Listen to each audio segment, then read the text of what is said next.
Job 30. Mais hélas, aujourd'hui me voilà la risée de gamins dont les pères étaient si méprisables que je n'aurais daigné les mettre avec mes chiens pour garder mon troupeau. D'ailleurs, qu'aurais-je fait des efforts de leurs bras? Leur vigueur s'en allait. Épuisés par la faim et par les privations, ils rôdaient dans la steppe par une nuit de dévastation et désolation.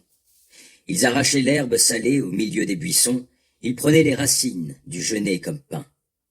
Ils ont été chassés du milieu de leur peuple, on criait après eux comme après des voleurs.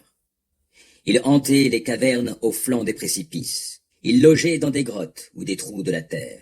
Au milieu des épines retentissaient leurs cris. Ils se couchaient à l'abri des broussailles.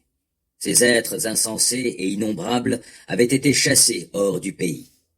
Me voici devenu l'objet de leurs chansons, celui dont tous se moquent. Ils ont horreur de moi et s'éloignent de moi. Ou bien, sans hésiter, me crachent au visage. Car il a détendu la corde de mon arc, et il m'a humilié. Aussi n'ont-ils plus envers moi la moindre retenue.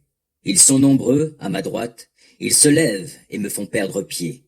Ils se fraient vers moi des chemins pour précipiter mon malheur. Ils coupent ma retraite, travaillant à ma ruine, sans avoir besoin d'aide. Ils arrivent sur moi par une large brèche. Ils vont et viennent, en tous sens, comme dans un lieu dévasté. La terreur m'envahit, ma dignité s'évanouit comme emportée par la tempête. Tout secours m'est ôté, comme passe un nuage. Et maintenant, ma vie s'échappe. Des jours d'affliction m'ont étreint. Dans la nuit, il perce mes os et mes nerfs n'ont pas de repos. Avec toute sa force, il s'agrippe à mon vêtement. Comme un col, il m'en serre. Il m'a précipité au milieu de la fange, et je ne vaux pas mieux que poussière et que cendre. De mes cris, je t'implore, et tu ne réponds pas. Je me tiens devant toi, et tu ne fais rien d'autre que de me regarder. Tu as changé. Tu t'es rendu cruel à mon égard. Avec la force de ta main, tu t'acharnes sur moi.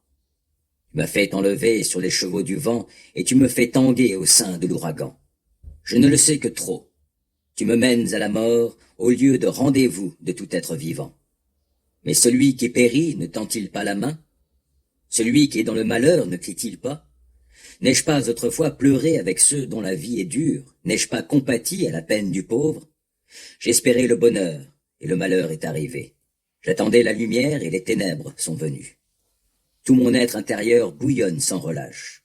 Les jours d'affliction m'ont atteint. Je m'avance, l'air sombre, et sans voir le soleil. Au milieu de la foule, je me dresse, et je hurle.